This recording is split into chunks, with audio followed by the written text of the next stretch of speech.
Hello hello hello students, एक ऐसी technique लेकर के आ गया हूं कि पूरे यूट्यूब में कोई भी टीचर इसको नहीं बताएंगे।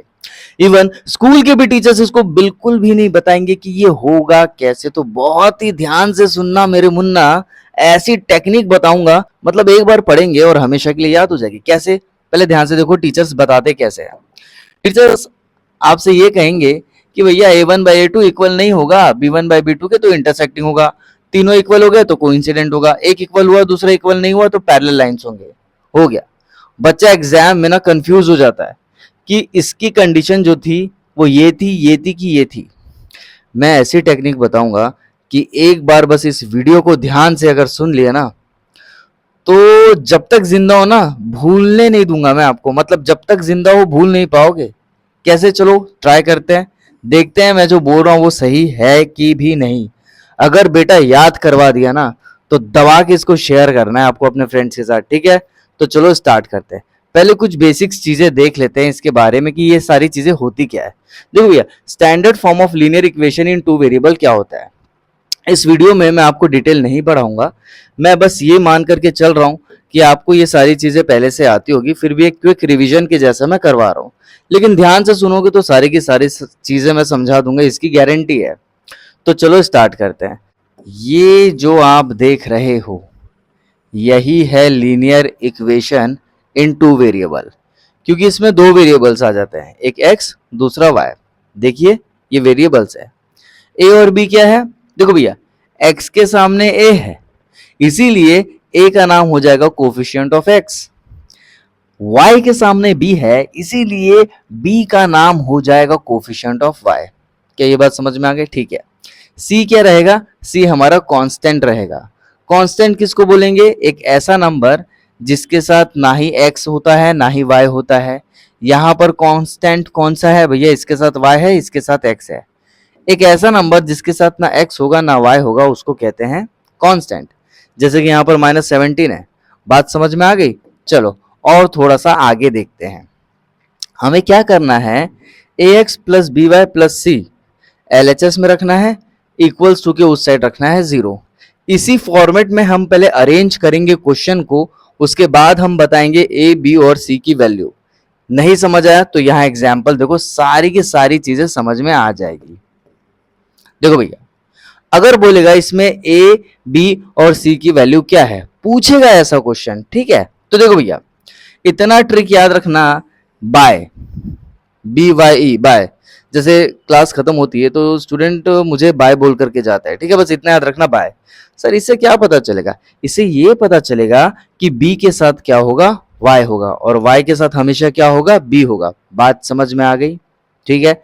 यहां देखो वाई किधर है? सर वाई ये है, मतलब ये जो 3 रहेगा ना ये बी की वैल्यू है।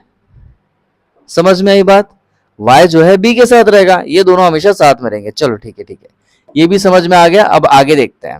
देखो भाई, हमें a b और c की वैल्यू बताना है।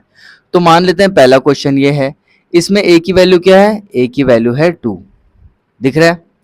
x के साथ क्या रहेगा? a रहेगा, ठीक है। दूसरा तरीका इसको याद करने का ये भी है, a for apple, b for ball, c for cat. समझ में आ गया?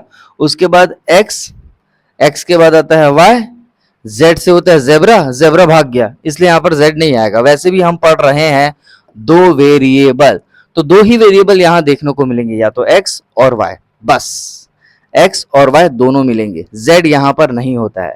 चलो अब आगे देखते हैं। यहां पर b की वैल्यू आपकी हो जाएगी 3, ठीक है? और c की जो वैल्यू है वो आपकी 7 नहीं होगी। सर c की वैल्यू 7 क्यों नहीं होगी? यहां देखो, फॉर्मेट को देखो, इक्वल टू के LHS में है सी, और वहां पर इक्वल टू के उधर है 7, तो 7 को इधर लाना पड़ेगा, क्योंकि कांस्टेंट क्या होता है? कांस्टेंट एक नंबर होता है। यहां लिख कर बता देते हैं, ओनली अ नंबर। किसका मतलब? कांस्टेंट का मतलब कोई भी एक नंबर रहेगा, बस बात खत्म। तो यहां पर देखो सी की जो वैल्यू है ना वो 7 नहीं होगी। तो पहले हमें इक्वेशन को अरेंज करना पड़ेगा। कैसे अरेंज करेंगे? यहां देखो, 2x प्लस 3y, ये 7 को उठा करके LHS में लेकर के आ जाएंगे तो हो जाएगा -7 इक्वल्स टू 0। भाई 7 के सामने कोई भी साइन नहीं दिख रहा है, इसका मतलब वो प्लस में है और उसको एलएचएस में लाएंगे तो हो जाएगा माइनस। मतलब आप पहले इसको स्टैंडर्ड फॉर्म में अरेंज करोगे। देख लो आप, इक्वल टू के इधर क्या आ रहा है, 0 आ रहा है, तो यहां पर इक्वल टू के इधर क्या आ रहा है, 0 आ रहा है। मतलब हमने स्टैंडर्ड फॉर्म में इस क्वेश्चन को ला लिया। अब हम डिसाइड करेंगे सी की वैल्यू, जो कि है -7। क्या बात समझ में आई? अगर बात समझ में आई तो चलो सेकंड क्वेश्चन को सॉल्व करते हैं। हमें सिर्फ यहां पर ए, बी और सी की वैल्यू बताना है। भैया ए की वैल्यू क्या हो जाएगी सर, 3 हो जाएगी। बेटे बी की वैल्यू क्या होगी, 5 नहीं होगी बेटे, -5 होगी। ठीक है, नंबर के सामने देखो माइनस है। और सी की वैल्यू यहां पर क्या हो जाएगी बेटा, वो हो जाएगी 16। ठीक है, बात समझ में आ गई? ठीक है, अब थर्ड क्वेश्चन को भी देखो, स्टैंडर्ड फॉर्म में पहले से अरेंज है। आरएचएस में 0 आना चाहिए, आरएचएस में 0 आना चाहिए, सारे क्वेश्चन में आरएचएस में 0 आना चाहिए। इस क्वेश्चन में आरएचएस में 0 नहीं था तो 7 को उठा करके पटक दिए एलएचएस में। बात समझ में आ गई? ठीक है, आ गई। अब थर्ड वाला देखो, सर ए की वैल्यू हो जाएगी 4। गलत। अभी हमने आपको बताया ट्रिक बी वाई बाय। ठीक है, क्या बताया, बी वाई बाय, मतलब बी के साथ वाई रहेगा, वाई के साथ बी रहेगा।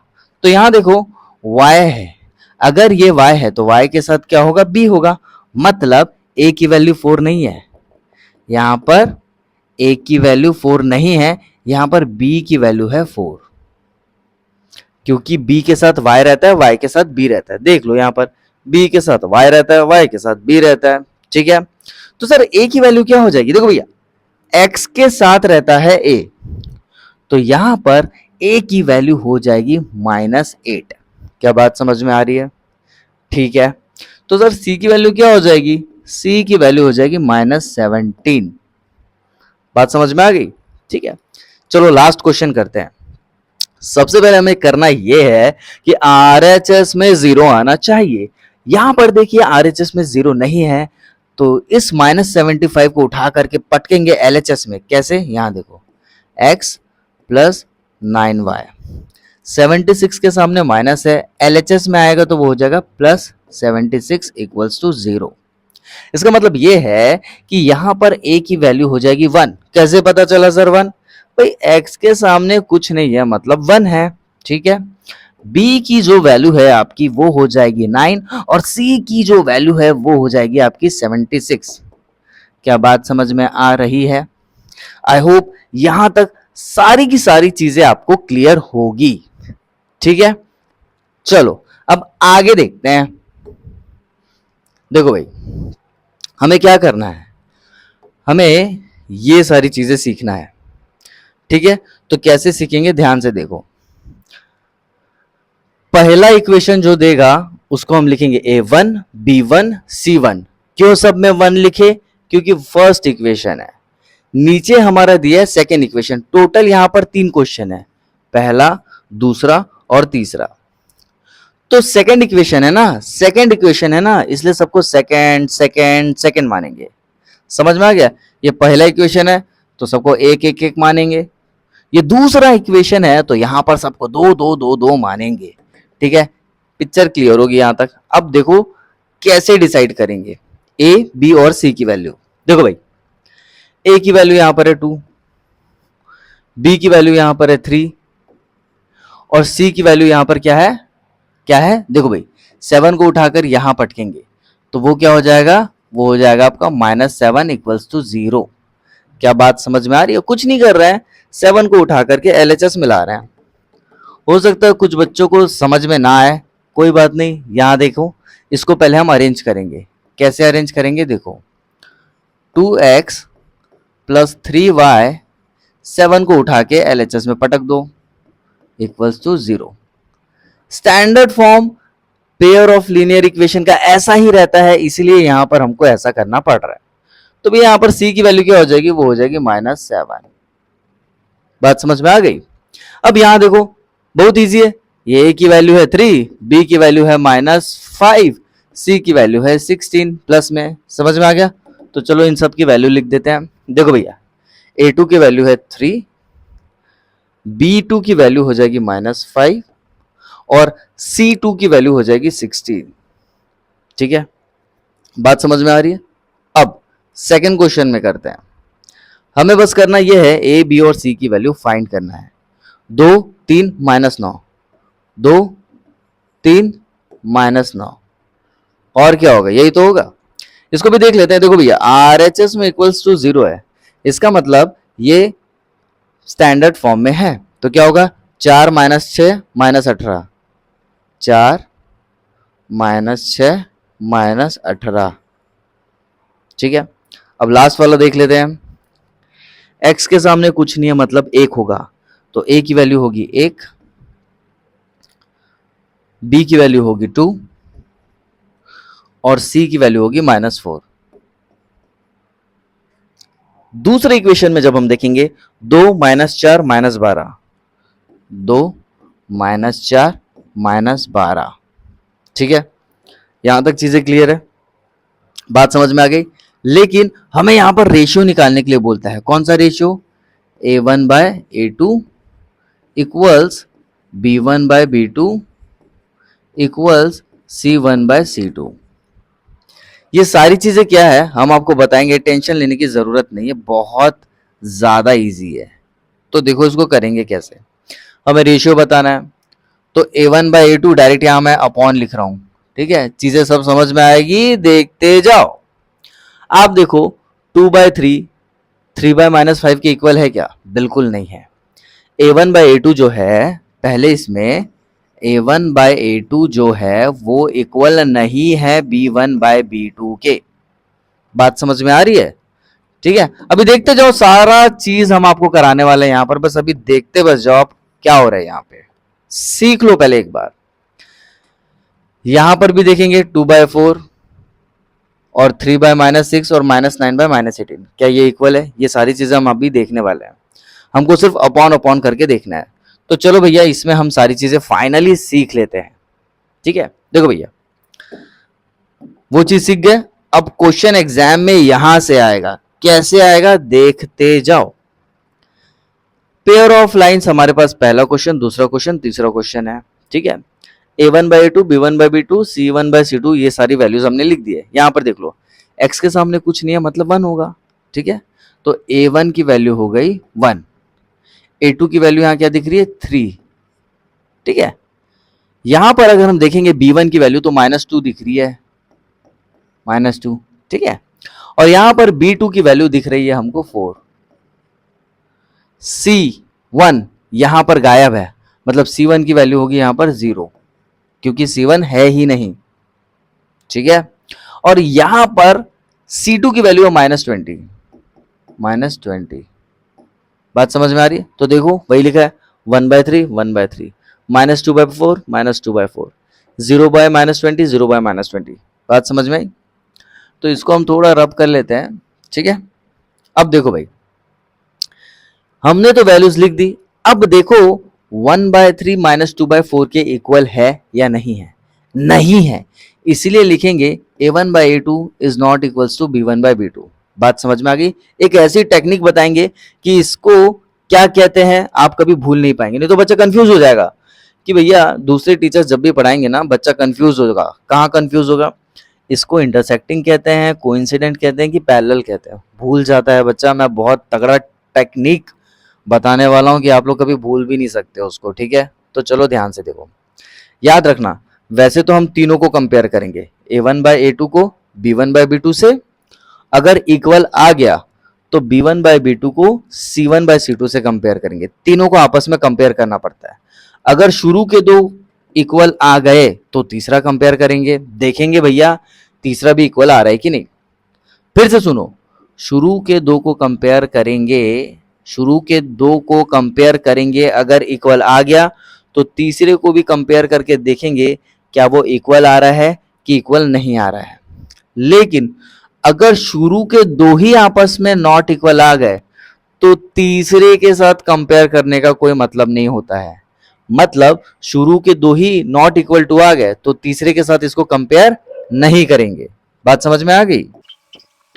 ठीक है, अब ध्यान से देखो, यहां पर कौन सा साइन दिख रहा है?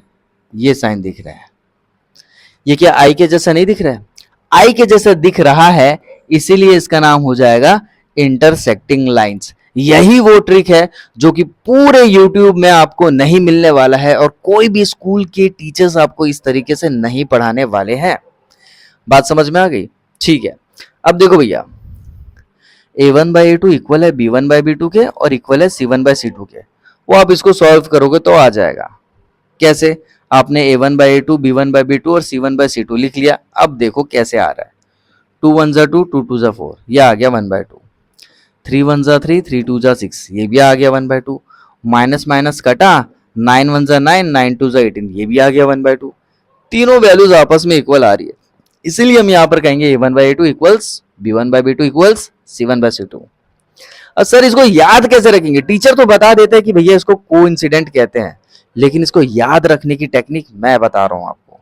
ध्यान से देखो भाई, 3 बंदे हैं, तीनों बंदों ने ब्लैक कलर की टी शर्ट पहन रखी है, तो ऑब्वियसली हम इसको क्या कहेंगे? व्हाट अ कोइंसिडेंस, ये क्या इत्तेफाक है, हम तीनों ने ब्लैक कलर की टी शर्ट पहनी है। तो बोल सकते हैं इसकी टी शर्ट का कलर इक्वल होगा इसके टी शर्ट के और इसके टी शर्ट का कलर इक्वल होगा इसके टी शर्ट के, मतलब तीनों के टी शर्ट का कलर आपस में इक्वल है। समझने के लिए है ये सारी चीजें, ध्यान से सुनना भाई। तो यहां पर कहने के मतलब ये है कि तीनों जब आपस में इक्वल है, तीनों की टी शर्ट्स अगर एक ही है ब्लैक कलर की, तो what a coincidence, coincident line है। जबरदस्त ट्रिक, ठीक है, समझ में आ रहा है? अब देखो, जो लास्ट वाला बचा ना उसको बोल देंगे पैरेलल लाइंस। इतना तो हमको याद हो जाएगा कि इंटरसेक्टिंग है, कोइंसिडेंट है और दूसरा पैरेलल है। तो इंटरसेक्टिंग का ट्रिक बता दिया, कोइंसिडेंट का ट्रिक बता दिया, बच गया जो भी उसको बोलेंगे पैरेलल लाइंस। ठीक है, किस पर अभी तक हमने बात की? हमने बात की ग्राफिकल रिप्रेजेंटेशन के ऊपर बात हमने की कि भैया ग्राफ इसका कैसे बनेगा। ठीक है, देखो भाई, इंटरसेक्टिंग लाइन का मतलब होता है एक वाई एक्सिस होगा, एक एक्स एक्सिस होगा, यहां पर ना ऐसा कुछ इंटरसेक्ट होगा इस पॉइंट पे। तो जब भी ऐसा कुछ होता है, पॉइंट कितना हुआ, पॉइंट यहां कितना बना, पॉइंट यहां कितना मिला, एक पॉइंट मिला, क्योंकि एक लाइन को काटी दूसरी लाइन, तो एक पॉइंट हमको यहां पे मिलेगा जहां पर वो इंटरसेक्ट करेंगे, जहां पर वो एक दूसरे को काटेंगे। तो एक दूसरे को काटा कितने पॉइंट पे? इस पॉइंट पे, एक पॉइंट पे, इसीलिए इसको बोलेंगे एग्जैक्टली वन सॉल्यूशन। क्या बोलेंगे? Exactly one solution. एक ही पॉइंट मिल रहा है इसलिए एक ही सॉल्यूशन मिलेगा, एग्जैक्टली वन सॉल्यूशन मिलेगा। बात समझ में आ गई? अब देखो भाई, इसका नाम यूनिक सॉल्यूशन भी है। कैसे पता चलेगा? देखो, हमारे इंडिया में आगरा में एक ताजमहल है और एक लौता ताजमहल है, ठीक है, तो वो यूनिक होगा कि नहीं होगा? यूनिक होगा। वैसे ही पॉइंट यहां पर सिर्फ एक ही मिला है, इसीलिए उसको हम क्या कहेंगे? यूनिक। या तो एग्जैक्टली वन सॉल्यूशन कह दो या तो यूनिक सॉल्यूशन कह दो, दोनों में से कोई भी एक चीज कहना है, ठीक है, इसलिए वो ब्रैकेट में लिखा हुआ है। क्लियर है? अब यहां देखो, कोइंसिडेंट लाइन। कोइंसिडेंट लाइन का मतलब ये होगा, आप ऐसा समझो ना यार, ये एक लाइन है, इसी के ऊपर दूसरी लाइन है, ठीक है, और इसी के ऊपर तीसरी लाइन है, तो पॉइंट्स या नंबर ऑफ पॉइंट्स कितने मिलेंगे यहां पर? सर यहां पे नंबर ऑफ पॉइंट्स तो बहुत सारे मिलेंगे, इतने सारे मिलेंगे कि हम इसको काउंट नहीं कर पाएंगे। यहां पर एक ही पॉइंट मिला था, इसलिए एग्जैक्टली वन सॉल्यूशन। यहां पे बहुत सारे पॉइंट्स मिलेंगे, कोई कहेगा सर 15 मिल रहा है, कोई कहेंगे 17 मिल रहा है, ऐसा नहीं होता है। यहां पर बहुत, एक लाइन के अगर ऊपर दूसरी लाइन है, क्या बोला मैंने? एक लाइन के ऊपर अगर दूसरी लाइन है, इसका मतलब इसके जो पॉइंट्स मिलेंगे ना बेटे, वो इनफाइनाइटली मिलेंगे, वो इनफाइनाइट पॉइंट्स मिलेंगे, इसलिए इसको बोलेंगे इनफाइनाइट मैनी सॉल्यूशंस, बहुत सारे सॉल्यूशंस। एक पॉइंट मिला तो एक सॉल्यूशन, बहुत सारे पॉइंट्स मिले तो मैनी सॉल्यूशंस, बहुत सारे सॉल्यूशंस। बात समझ में आ रही है? ठीक है, अब तीसरा देखो, ध्यान से देखना बेटे, हम क्या सीख रहे हैं? एल्जेब्रिक इंटरप्रिटेशन सीख रहे हैं, ठीक है। क्वेश्चन क्या देगा? क्वेश्चन ऐसा दे देगा और बोलेगा बताओ ये नो सॉल्यूशन है कि नहीं है। अगर ये दोनों आंसर आ गए तो बोलोगे नो सॉल्यूशन तो आया ही नहीं, अगर ये आंसर आ गया तो बोलेंगे हाँ नो सॉल्यूशन है। नहीं समझ आया तो ध्यान से सुनो, ये क्वेश्चन आपको दे देगा, बोलेगा भैया चलो सॉल्व करो, बताओ ये नो सॉल्यूशन है कि नहीं है, और आंसर हमारा इस कंडीशन में आएगा तो पता चल जाएगा नो सॉल्यूशन है। सर एग्जाम में कैसे याद रखे कि इस कंडीशन को नो सॉल्यूशन बोलेंगे? देखो भाई ध्यान से सुनना, ये इक्वल का साइन है और ये नॉट इक्वल का साइन है। एक इक्वल का साइन है, दूसरा नॉट इक्वल का साइन है। ये तो एकदम कंफ्यूज कर रहा है ना, इक्वल भी है इक्वल नहीं भी है, इक्वल है इक्वल है भी नहीं। सर ये इक्वल भी है और इक्वल नहीं भी है, ये क्या बात हो रही है? नो सॉल्यूशन, कोई सॉल्यूशन नहीं आएगा इसका, नो सॉल्यूशन। और यही टेक्निक सबसे बेस्ट टेक्निक है। यही सारी टेक्निक बताने के बाद हमारे जो स्टूडेंट्स हैं उन्होंने फोड़ दिया एग्जाम में। उन्होंने 99/100 मतलब 100 में 99 मार्क्स लेकर के आए हैं हमारे बच्चे, और कुछ बच्चे तो हमारे 100 में 100 भी मार्क्स लेकर के आए हैं। तो यही सारी टेक्निक्स है जो मैं बच्चों को पढ़ाता हूं, जिसकी वजह से हमारे बच्चे जो है वो टॉप कर जाते हैं भाई। ठीक है, तो देख लो, अगर यहाँ कहीं डाउट है तो प्लीज कमेंट सेक्शन में कमेंट करके बताओ। ठीक है, एक और क्वेश्चन एग्जाम में पूछता है और जो कि जरूर आता है, आता ही रहता है भैया, तो ध्यान से देखना। पूछेगा कंसिस्टेंट कौन सा है, इनकंसिस्टेंट कौन सा है। एग्जाम में आता है भैया, तो ध्यान से सुनो, इसकी भी ट्रिक है मेरे पास। देखो भाई, अगर पिक्चर क्लियर है, सर पिक्चर क्लियर है का मतलब मैं क्या समझू? पिक्चर क्लियर है का मतलब ये समझना है बेटे कि अगर यहां पर देखने से हमें पता चल गया कि सर ये तो इक्वल नहीं है, पिक्चर क्लियर है ना, इक्वल नहीं है, पिक्चर क्लियर है ना, सी से होगी पिक्चर क्लियर और सी से ही आएगा कंसिस्टेंट। समझ में आ गया? पिक्चर क्लियर है, सी फॉर क्लियर, तो सी से कंसिस्टेंट। फिर से देखो, A1/A2, B1/B2, C1/C2, ये तीनों आपस में इक्वल है। पिक्चर क्लियर है कि भैया हाँ तीनों आपस में इक्वल है, पिक्चर क्लियर है, क्लियर मतलब सी से क्लियर और सी से ही आएगा आपका कंसिस्टेंट। बात समझ में आ गई? याद रखना, पूरे YouTube में ये टेक्निक कोई नहीं बता रहा है और कोई स्कूल का टीचर भी नहीं बता रहा है, ये सारी की सारी मेरी बनाई हुई टेक्निक्स है। तो इसका फायदा उठाओ और अपने फ्रेंड्स के साथ इसे शेयर करना भूलना नहीं है। ठीक है, अब यहां देखो, क्या यहां पिक्चर क्लियर है? नहीं है सर, ये इक्वल भी है और ये इक्वल नहीं भी है। सर ये इक्वल भी है और ये इक्वल नहीं भी है। पिक्चर क्लियर है क्या? पिक्चर क्लियर नहीं हुई, इसीलिए इसको हम लिखेंगे इनकंसिस्टेंट।